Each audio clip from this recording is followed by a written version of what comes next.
Puna di minazza from Romania. Nasira nga yung isang coffee machine namin, kaya itong luma muna yung ginamit namin. Ganito nga ang panahon ngayon at parang hindi na naman lalabas si Haring Araw. Palapit na palapit ang Pasko at lalong palamig na palamig din ang panahon.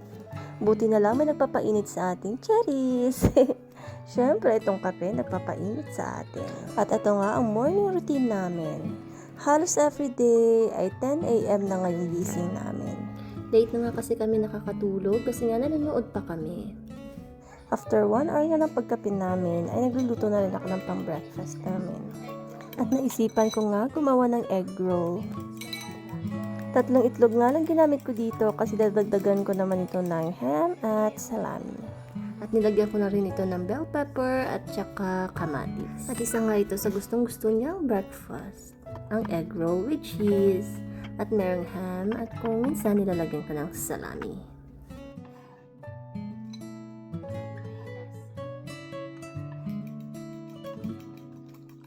At dahil nga nakabukas na rin yung ham at salami, kaya lalagay ko na lang din silang dalawa.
At ito na nga, ready na ang ating egg roll.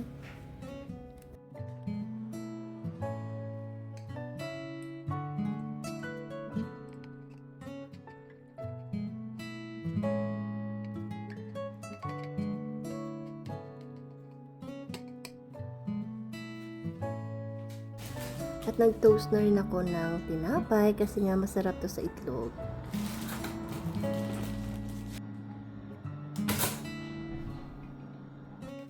Breakfast is ready!